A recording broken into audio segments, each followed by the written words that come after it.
Welcome back, Alchemists. This is the 52 Weeks to Wealth. My name is Walter Morell, the real estate mentor, and I'm on a mission to build 100 millionaires who are inspired to build 100 millionaires. If you're on the call and you're looking to build millionaires as well, throw your hands to the camera if that's why you're here. Excellent. If you're looking to become one of those millionaires, you want to make more money, you want to make more cash this year, you're ready to do it with less work, throw your hands to the camera if that's one of the goals. Excellent. So we do this every single week. There's 52 wealth principles that lead to a person's success. Most people are not aware of these wealth principles. Most people go through life and they just travel through and they think that, okay, by 40, 50, I'm going to be okay. By 60, 70, I'm going to retire. Who was told at some point that retiring at 55 was a decent age to retire? Who's told this? Excellent. Who now believes they should be able to retire in the next 3 to 5 years? Excellent. Give yourselves a round of applause. You're in the right place. I'm in the right place. I know I'm hanging with the right people, because anybody who doesn't believe it's possible to retire in 3 to 5 years is wrong. They're believing or living the lie. And we're going to go live on TikTok so that the people on the TikTok don't have to live the lie either. There you go. So wealth principle 48. This is where we're at. We've been traveling through the wealth principles for the last 48 months. I know you said there's 52 and you think we'd start at the beginning of the year. That's not how it works, because every year we shift the wealth principles by 1 week. There's 1 week that we skip, and that is the week of the October 100 Millionaire Summit, which, as many of you know, it is coming up already. In my mind, that summit started the moment the last summit ended. Hands to camera if you were at the 100 Millionaire Summit this year and you met at least 5 millionaires, at least 5. Awesome. Who met 10 millionaires this year at the summit in one room over 3 days? Awesome. Who here got to see at least 15 millionaires on stage? 15 millionaires on stage. Excellent. Who got to shake hands, high five, take a picture with any of those millionaires who were on stage? Who got to take a picture, hand five, or talk to at least 5 of them? Awesome. Fantastic. Give yourselves a round of applause. You're in the right room. So millionaires hang out with other millionaires. Fact number 1. You can't get around this. Millionaires hang with other millionaires. Wealth principle 48 is know thyself. Now, why is this important to know thyself? Has anybody ever tried to do something with a person you didn't understand? Has anybody ever tried to be at a party or not a party? Let's say you're in a team sport. We'll call it dodgeball. Who remembers school dodgeball, right? Being picked last, like that nervousness, or being picked first. Maybe some of you were like those excellent athletes. I was not, so I was usually picked middle to last. It was very embarrassing to me. I always had my head down. Now, dodgeball, I didn't know anybody. When I tried to play the game, and I couldn't tell people what to do. I didn't know their names. They didn't know my name. I was always like a stranger in school, so because I didn't talk to anybody. Who here's ever had that problem? Not communicating with other people meant you didn't have options, right? So, okay, maybe I'm the only one. Shoot. So early on, I didn't really know the importance of communicating with others. And if I didn't understand what other people wanted, I couldn't tell them, hey, take the ball or get out of the way or move. I was just shouting commands, kind of like just a mean person. Who doesn't like that? Who doesn't like when people shout commands at you and they don't know who you are? So wealth principle 48 is designed around knowing thyself so that you can understand others. When you know thyself, when you know yourself, you can actually change yourself. Who here knows that personal development is about change? You have to change you. If you're broke and you're not happy in your life, something about you has to change, because you are the common denominator in every one of those scenarios. We agree? Right, we're not in denial here. We all agree that maybe there's something about us that needs to be changed. Awesome. So wealth principle 48 is addressing yourself, how to get to know yourself a little bit better. And we're going to do it today. We're going to do it in a short period of time. We're going to get to know you at a deep level. You're going to get to know you. And I'm going to show you how to understand others at a deep level so that you can move forward in a powerful way. Who here is excited about knowing thyself better so you can make more money this year? Excellent. Excellent. Now, I want to be very clear. We make more money so we can help more people. True or true? That's part of the reasons we make more money. Excellent. We're not just doing it because we want to have a Lambo or Bugatti or we want to have the fancy cars. And if you want those things, and I believe you deserve them, go and get them. But there's going to be some steps that you have to take in order to get there. It's kind of like knowing yourself is kind of like not being able to see a thing, right? Who here's noticed that there's a voice inside your head sometimes? Anybody notice a voice inside your head? Like it's kind of like saying things, but you can't see it. Nobody else can see it. Like nobody else understands what's going on inside of there. But the stuff, the turmoil, the energy that's happening inside your head is actively affecting what happens on the outside. My high level of energy gets my hands moving, gets my body moving, gets me talking at a faster rate of speed, right? Because I'm excited. But you can't see that unless I express it through my body. Hanson Cameron, if you have a body as well, prove it with the hand, right? There it is. We recognize you got one. Okay. So you physically have this thing, but inside all this magic is happening that other people can't see. They don't understand you. They don't know you. And even sometimes you don't know you. Like who here has felt like, why did I do that? Like, oh my God, self-sabotage. Like I didn't wake up on time. Like I was supposed to do things. Hanson Cameron, if you've like messed up your life and then look back and be like, why did I do that? Like I know better. I'm smarter than this. The reason is because we haven't taken the time to know thyself. Who's heard as within, so without, right? What happens within kind of happens on the outside. Who you are on the inside attracts who you want to be. So if you're not with the people you want to be with, maybe it's you who's got to change. Again, you are the common denominator, all the problems in your life, but you're also benefit the common denominator and all the good things that happen to you. So the good things that are occurring in your life, you are the cause as well. You're responsible for the money you're making. You're responsible for that great shape you're in. You're responsible for the amazing friends you have, the spouse you have, and the business you have. Now, if you're not happy with any one of those, you're also obviously the fault.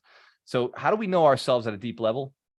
In fact, before we get into like how, let me just one more time say that there are things that you can't see that are real, like electricity, right? If you look at your hair and you put it inside of an electric socket, you are going to get zapped and it's gonna hurt, right? Who's done this before? I remember doing this as a child. I learned the hard way. Put my fingers inside the socket, thought it was gonna be cool. It was not cool. And then I did it again because I couldn't figure out what happened. Thing. A lot of us have done it, right? So this electricity thing, it's deadly, right? It can hurt us, it's deadly. But at the same time, we're all using it to charge our cell phones. Many of you are charging your cell phone right now, right? And we need it to run these magical devices. So we know electricity works. Electricity is in our cars, it's in our houses, it's running all the time, but we cannot see the electricity itself, and yet it's there working. We don't question its existence. True or true? Hanson Cameron, if you agree, you don't question whether electricity exists. You're still paying the bill, right? If it's not real, why pay the electric bill? Right? It clearly exists. It clearly has tangible value to you on some level because you're able to use it in this real world. Your mindset, your thoughts, your energy in your mind is kind of like electricity. Your ideas, your thoughts, the things that you're thinking, your emotions, they're kind of like electricity. They don't quite matter until you apply them to something real, until you decide to put them into the real world. What about this morning? Who here got dressed this morning? We're about to find out who went out late last night and didn't get dressed. All right, so most of you got dressed this morning. Most of you had a change of clothes, right? There's some of you decided to go out and drink and party last night and didn't have to change your clothes. You just partied all the way through the night and showed up here. So not encouraging it, but here's what I'll tell you. The people who made a decision to go to bed on time, to wake up on time, some of you on the West Coast, it's 7 o'clock on your time right now. Let's give our West Coast folks a big round of applause for showing up. Right? I know Vinny Chopra's out there listening to us right now doing his miracle morning, 7 o'clock in the morning, every day. That's why he's a billionaire, though. He's got habits, he's got routines, consistent. He knows himself. So we make these changes because something in our mind says, get up, put clothes on, brush your teeth, shower up, go and eat some food. Like our mind has the thoughts before we take the actions. Who's caught this? Caught the thoughts before you took the action? Who here's negotiated with yourself? Maybe it was late last night and you wanted to stay up a little bit later, but you negotiate with yourself. You know what? I got to go to bed. Who here's had that conversation? Right? Because you're like, look, you got to go to bed, bro. Like, come on, it's time. Come on, let mush, and just one more, right? I'll scroll one more time, and then you get stuck in that YouTube video for the wormhole or TikTok now. Knowing thyself, knowing our weaknesses means we can prevent some of them. It means we can change some of them. If we know for certain, if I open TikTok, who here has the app, has downloaded TikTok? And if you're on TikTok right now, you got the app. I know for sure. So you've downloaded the app, you know, you open it, you're in trouble. Like, you know, the moment that app is open, there goes 15 minutes.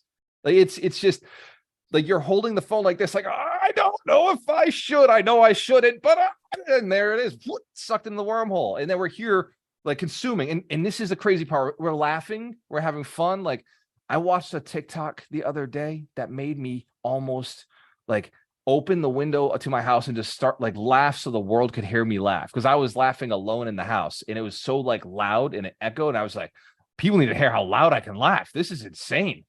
Because there was a person, a little person, a little baby, a child who is driving this little vehicle with their hands. And like, who's seen these TikTok videos with the kids in like the vehicles with their hands? Like, so it's like a joystick thing, like the lawnmowers, and they're driving. And one of them, and so it's like video of like kids playing around these things. And there's one where this kid fell asleep and their hand is on the joystick and it's just going in circles. And I couldn't stop laughing because the child was passed out, but the car was still running. That's kind of how most of you run through your life, though. Past, like, you see people who are successfully driving, you see people who have no clue what they're doing, and then there's some people who are just like they're falling asleep at the steering wheel. The body's moving, doing things, but like they're not here. They're not making any real decisions for themselves. Who's been caught in what I call drifting? Just drifting in life. Just, you know, like we know these people, right? And so we've done it.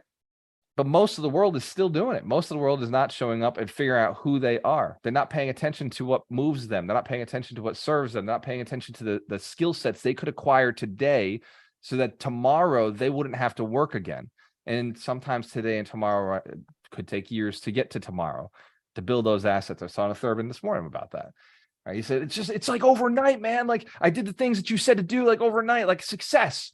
I had a sale, then I had another sale. And it's like, well, Thurman, didn't you spend the last 6 months building yourself to that point? Didn't you spend the last 6 months building your program, getting yourself to the point where your products were available for people, where you felt confident around what you were doing? Like, it wasn't necessarily an overnight success, my friend. And it wasn't just the conversation you had with me that got you to go and take the action. You had to come to terms with your financial situation as well. You had to get to the point where it was bad enough, where you were finally motivated enough to go and make a change. Hence, Karen, if you are motivated to make a change, if we're ready to rock. So we're going to talk about something very special. I talked to Vinny this week on Thursday, the Abundance Thursdays, and I asked him about behavioral tests, because I was talking about knowing thyself, like how to know yourself better, how to like figure out like how to motivate yourself to do the right things, so you take the right actions, so you can either have the body, the money, or the relationship that you're looking for. Who would like a better relationship with their spouse? Anybody? You already got the perfect relationship, right? No, if you want a better relationship with your spouse, you got to know thyself, right? Who would like to make more money this year? Like 100, like 6 figures. Who wants 6 figures? Okay. Who wants 7 figures? Who's going for the 7 this year? Hell yeah. Give yourselves a round of applause. I like those numbers. What about my 8-figure earners? Who's going for the 8? Excellent. Let's do it. All right. You're going to have to know yourself so you can improve the actions you're taking during the day and the people you're communicating with. There are people, if you want to earn 8 figures, 7 figures, 6 figures, there are people who are 5-figure earners when you communicate with them. When you communicate with somebody who can only ever help you move to 5 figures, you're never going to get to 6 figures. When you communicate to people who will help you get to 6 figures, you're going to get 6 figures. When you communicate to people who are going to help you get to 7, you get to 7. What I mean is there's a certain type of client that pays the amount that your business to make 7 figures makes.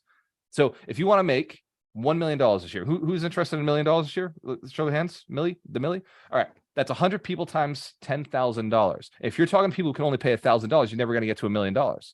That would mean you have to talk to 1,000 people. That now is a very expensive product to market to. To find 1,000 people is really hard. To find 100 people is very easy. Open your cell phone. Who has more than 100 people in their cell phone?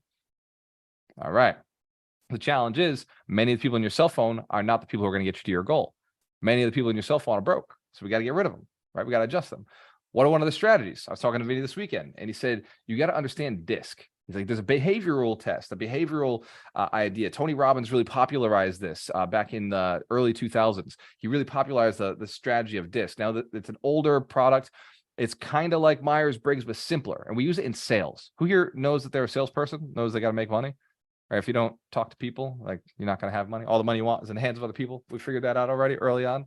Like, there's no more in your house. Like, all the cash that you want, that you're looking for, it's in the hands of other people, right? This 100,000 was in somebody else's hands before I went and I grabbed it. And by grab, I mean, I had a conversation, I added value, and they said, please take this money from you. Hence, Cameron, if you can add value to other people's lives, excellent. If you can add value, like if you can help them become a millionaire, then you can have income. So DISC is something we use for real estate agents in sales. We primarily, who here's a real estate investor looking to buy real estate, cash flow, multifamily, single family, doing some flips. All right. So we've got our real estate investors on the call. What about my real estate agents? What are my licensed agents, salespeople, hustlers, grinders? All right. So we got a mix. Investors, you need agents hustling for you. So it's very important for you to understand yourself and the type of agent you want to recruit to your business. One of the challenges is most of the agents you recruit will not become successful for you. Most agents will not go and find deals. Most agents will not go and find the money for you. Most agents will not let you talk to their past clients. Most agents are not really interested in helping or working with investors. Who's felt that already? My real estate investors?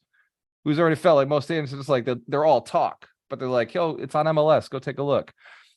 What we're attracting, what we're building are investor-friendly agents who know how to find deals, who know how to raise capital, and know how to do creative financing. Hence, camera, if that makes life a lot easier. So in order to find those people, you got to understand what they look like how they operate, what kind of personalities they are. And then with the right behavioral personality, then you can teach them. But if you teach the wrong people, then they're not going to take any action because, again, asleep at the wheel. It's like the little baby just driving the joystick and sleeping at the wheel. So we're going to go into DISC. Who would like to learn how to learn DISC today? How do I evaluate a human being just by looking at them and asking a couple of questions?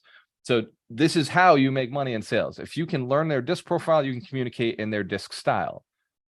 If you can't identify who they are, then you're going to be taking a random guess as you're communicating. Who's tired of the randomness of life? You want to now know who's going to earn you 6 figures, who's going to earn you 7 figures. All right, let's dive into this. There are 5 reasons for behavioral tests. So here are the 5 benefits for taking behavioral tests. The first one is identifying your own strengths. It's very important to recognize if you come in a certain way, then you should be doing those tasks. But if you don't show up in a different way, don't show up for those tasks. You got to hire that out, find a partner, bring somebody else in. If you're always trying to focus on your weaknesses, guess what? You're going to remain weak in your business. If you focus on your strengths and the strengths of others, you're going to build a strong business. Who here has been told, oh, you got to work on your weaknesses? Anybody been told that? Lies. They are lies. They are lying to you. You can never outwork your weaknesses, but what you can do is surround yourself with people with strengths. And if you that's very easy to do. You try to work on your weaknesses, you're always going to have a weakness. Number 2, leverage your strengths. Identify your strengths so you can leverage them. When you recognize you're a good communicator, you know what you should do? Put yourself in front of more communication opportunities. More opportunities to communicate. If you recognize you're a good tactician, put yourself in a place where you're paid for your tactical work. If you identify that you are a very good caregiver, put yourself in a position where giving that care pays you very well. Hence, if you understand, these are strengths. These are strengths that make a lot of sense. Excellent. If you recognize you're a fun person, right? Put yourself in a position where being fun pays you. A lot of artists, right? All right, number 3, benefits. Areas for improvement. When you identify areas that you can improve, when you identify your strengths, you now know what you should work on. I'm not saying work on your weaknesses. I'm saying work on your strengths. Identify what skill you could acquire to leverage your personality better. I learned communication after recognizing I was very good at getting people's attention. I was not a good communicator. I was a good attention grabber. I loved the idea of shocking the system, like going and seeing what do you want and being like, I got it already. But in order to do that effectively, I had to learn communication. And that costs a lot of money and time to acquire that skill. Hence, if you understand, it's the highest paid skill on the planet. That was the other reason that I started communicating better, because I recognized it pays the best, because all the money that you want is in the hands of other people. So you need relationships. In order to foster relationships, you need to be able to communicate. Number 4 benefit to DISC profiles, like understanding behavioral tests and personality tests, is you understand and can adjust to others. You are not stuck the way you are. Thank God, because if you were, you'd be stuck with whatever your life is right now. Look around your house, look around your kitchen, your living room. That's what you'd have. Fortunately, you can change. You can adjust yourself. And if you're in a situation where you like the person, they do things morally, ethically, and legally, and they're wealthy enough for you to decide, or they want your product, and it's time for you to convince them that you're the right person to work with, then you may have to adjust your language. Who here understands it's okay to adjust your language to somebody else? Then, okay, we're not 100% certain. Check this one out. When I used to work in Fall River, the city was primarily owned by Portuguese, older Portuguese generation people. I didn't speak Portuguese. So when I went into a house, if I didn't speak Portuguese to a Portuguese person, I lost the listing every single time. Every single time I would lose it because I would lose it to the guy who spoke Portuguese. And so what I did, because I am Portuguese by heritage, I went to my father or my grandfather. I said, teach me Portuguese. And they were like, well, that takes a long time. And I said, the only thing I need to know is, hello, I do not speak Portuguese at all, but I want to have a conversation with you because I love your house. I learned those words. I learned casa, how to say casa. I said bonita, right? Beautiful house. And I learned a couple of words and I said, por favor, said, thank you, please, obrigado is thank you. Like I started learning these little words and it made it a lot easier for me to communicate. And then here's what happened. As I was at their properties, they showed me how to communicate with them. They started teaching me Portuguese. Like the sellers of the property started teaching me a little bit more and a little bit more. And I started getting better at listing. And I didn't speak much Portuguese at all in those houses. What I did was for a moment speak their language terribly. But because I spoke their language terribly, they understood I was trying. Hence the camera, if you understand, that's why we shift our language. So even though that was two separate languages, DISC is the same exact thing. It's speaking English in a different way. It's learning English all over again. If I find somebody's analytical, I cannot speak in vague, powerisms like, oh yeah, it's going to be great. It's going to be awesome. We're going to explode. I have to tactically walk them through the steps on how this is going to effectively work and the process and system behind its effectiveness. Does that make sense? I have to shift my language in a way that could be understood by somebody who's thinking practically and tactically. When I'm speaking to somebody who is really high powered, like they just want ROI and results, I have to let them know what the ROI is, how much time they're going to put in, how much effort they're going to have to put in, and what the return on investment is. Does that make sense? Make it clear to you? So we can adjust. All right, we can adjust. Number 5, you're going to get stronger relationships in your pre-existing relationships. When you understand the DISC of the people you're close to, when you understand the DISC of your business partners or your family or your spouse or your kids, you're going to be able to go deeper in those relationships because you're going to understand them. If you're a fast speaking person and they're a slow speaking person, you're going to have to slow down. And when you do that, they're going to feel like you're listening to them and vice versa. If you're somebody who speaks very slowly and you start speaking a little bit faster for them, they're going to feel like you care. Who's already felt this before with somebody else? Somebody in your life, or like they just shifted their language for a moment and you're like, oh my God, they're really paying attention to me. They're really coming to my level. They're listening to me. Even though you haven't listened, you've changed how you communicate. You've gone into something called rapport.